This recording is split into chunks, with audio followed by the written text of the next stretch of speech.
Hello, it's JJ. I'm a life coach and I eat mostly meat. And I'm Eric and I'm a novelist and I eat mostly meat. And I'm wondering, Okay. what is one of the benefits you've experienced from carnivore? Body recomposition, which includes some fat loss and some muscle gain. Excellent. I didn't get my percentages. But anyway, that's what today's video is about. We are going to talk about our weight journey, body recomposition journey. We want to start out by saying you've probably seen incredible stories with carnivore where I've lost 100 pounds in 6 months. We're not that story. No, we're not that story. We're not that story, yet we know that some of you out there are like us, and so we want to share what we've experienced on carnivore. I've lost probably about 20 pounds. I was peaked out around 205 and I'm down to 183 most days these days. And that loss is almost all fat. Well, our weight losses are similar, although I'm a little shorter than you. I'm 6 feet tall. I went to the doctor and they keep measuring me at 5'4". However, his measurement today said 5'3.5". So maybe the Stanley tape measure is wrong. But that's close enough. I'm 5'3.5", 5'4", somewhere in there. You're definitely not 5'4". But I am definitely 6 foot because I'm just slightly over. So anyway, that's where I land. And I topped out at 158 and I've lost 22 pounds. And so now I'm 136. And I've got some stats over here that I'll be referring to as well. So neither one of us was morbidly obese. However, for most of my adult life, I was not in the 150s. I was in the upper 140s. And it put me at a BMI that was considered overweight. Now, I know BMI people, yeah, but we're going to use that as a measure anyway, just so we can show some of our progress. So when I was 158, I was also, my hormones were extremely unbalanced. I'd gained about 10, 12 pounds in a very short period of time and was finding a new doctor and all that. I knew I was inflamed and having some major issues at that time. But at that time, my BMI was 27 and it was definitely considered overweight. Now I am at a BMI of 24, which is considered in the normal range, which is 18 to 24.9. Okay. Yeah. Well, I don't remember my BMI, but when I was at my heaviest, it was probably 27, 28. And I do remember doctors occasionally bringing it up and me going, it's all about body composition. But I probably was a little bit doughy at the time. At your heaviest, you were getting kind of beefy. Yeah. Yeah. And not with beef. Not with beef. Part of the beef. Yeah. I actually don't know if I've ever had a doctor talk to me about my weight at all. And as a matter of fact, at that last time, my doctor didn't care. I'm like, no, things are out of whack because I just gained this much weight in 4 weeks. And that's when I ended up seeking another doctor. So I'd like to talk a little bit about my weight loss process because as we've explained now, 20 pounds-ish. Do you think you have more to go? I do have more body fat to go. Yeah. But as far as is my weight loss, I've actually probably lost maybe even more fat than that 20 pounds because I have definitely put on muscle in that amount of time. So my body recomposition, when I went and got a DEXA scan in January, and I was right at 20% body fat, which is in a reasonably good range, but I think I can do somewhat better. I don't remember what mine is. I could have gotten that stat off my phone. But yeah, I'm in a better body fat range now as well. And my doctor is happy to see that I am gaining muscle mass overall and losing fat as well. But I don't have those numbers. So we aren't, we were never extremely overweight, as I said. And yet, we both had weight to lose. Weren't losing it other ways. No. I had a hard time losing weight, period. I would go up into the 150s, and then once my hormones balanced, I would go back down in 146, 147-ish range. But that's been my really stable point all my adult life from like the 30s on. Right after you had our daughter. Yes. 20 years ago. 20 years ago. You did Weight Watchers. I did. And you lost quite a bit of weight. Yes, yes. At that time, and that's the only real program that I've stuck to for any length of time. And yes, during that time, I'd gone down to about 127, I think, using Weight Watchers. However, it wasn't sustainable for me. Um, it is sort of a starvation diet. So eventually I stopped doing You hit it. a breaking point. I hit a breaking point. And I was really hormonally imbalanced at that time, too. Again, I did it with you. You did it after with you me. made some progress. I got down to 172 or something like that. And I was cold all the time. And It was weird. I have to say, you looked a little gaunt at that time. Yeah.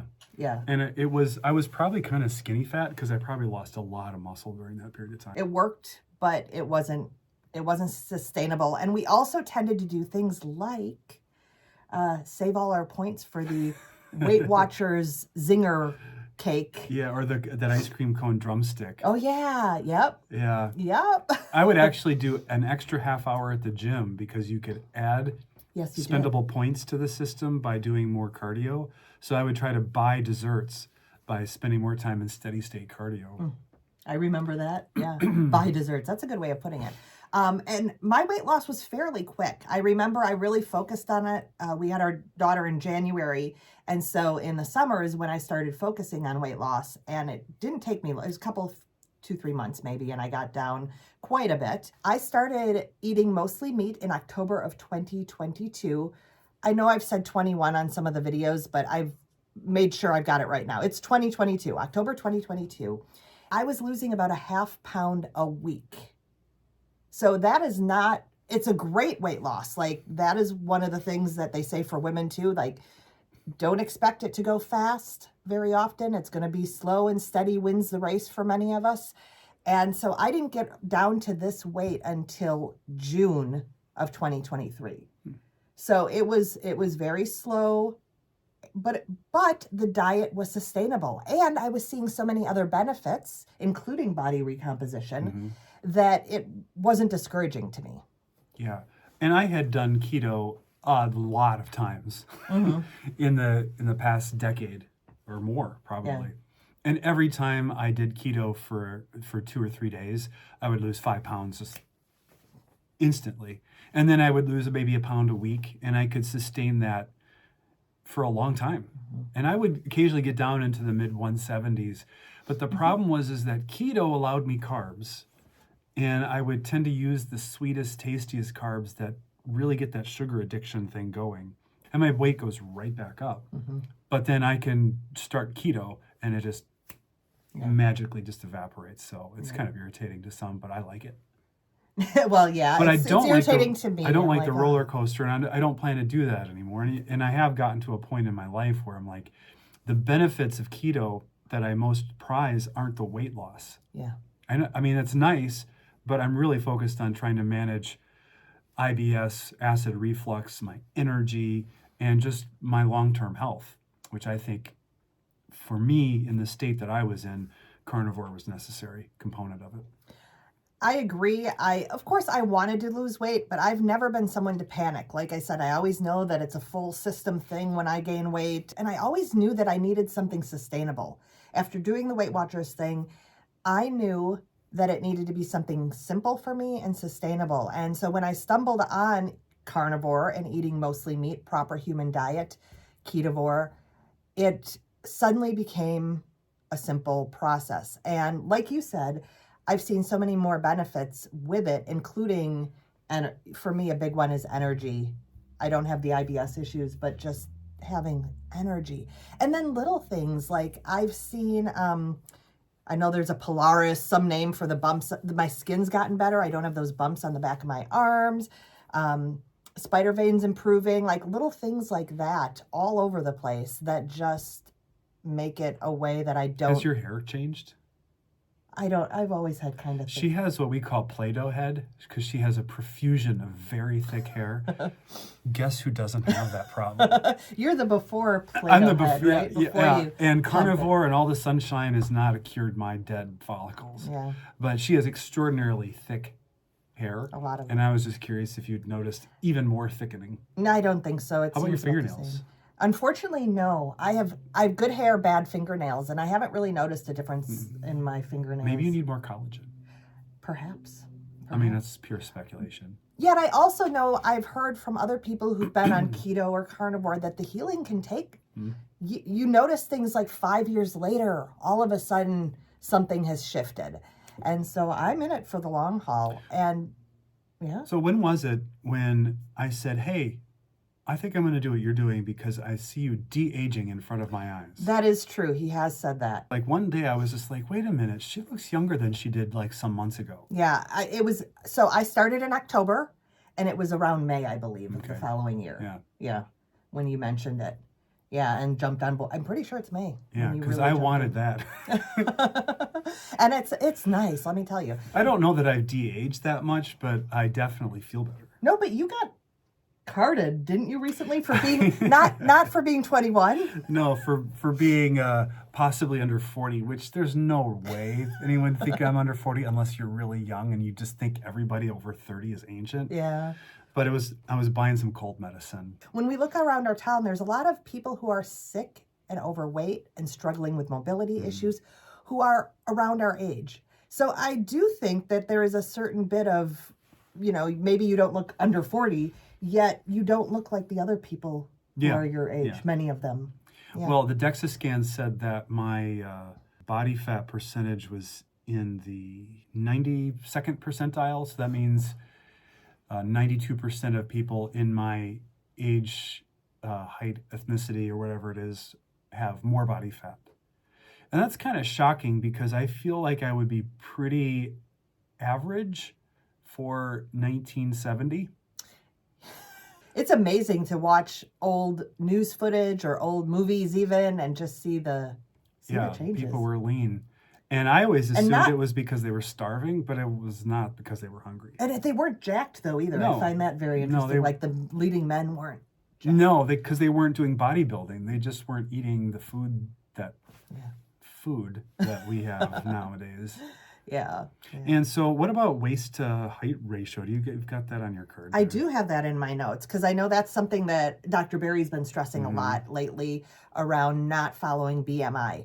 Now, what's surprising to me, so I've lost 3 inches from my waist and 3 inches from my hips, making my hips smaller than they've been for a very long time. Very, very long time.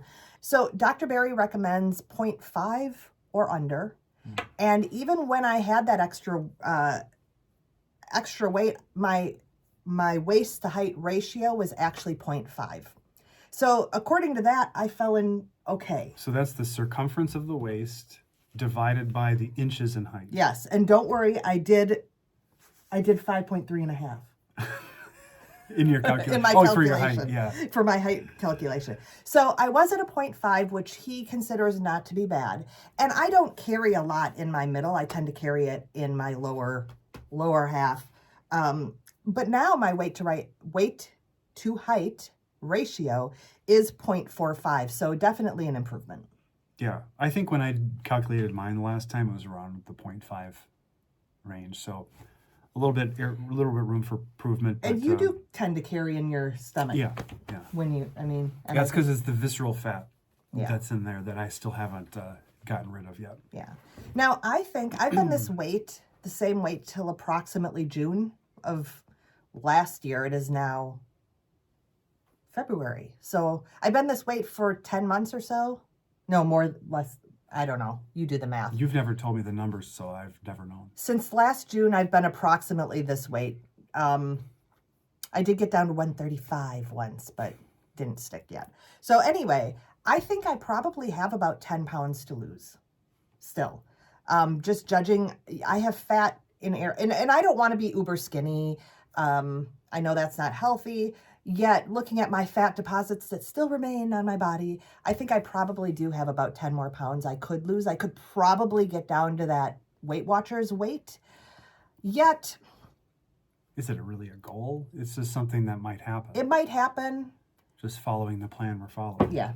And it's not a priority to me at all. And of course, any doctor looking at you now wouldn't be even a concern because they also are going to look at your blood sugar, your fasting. Well, Most doctors will look at fasting insulin, and they'll look at a bunch of other factors and say, you're the epitome of health. Mm-hmm. They would never advise you to make a huge effort to lose more. No.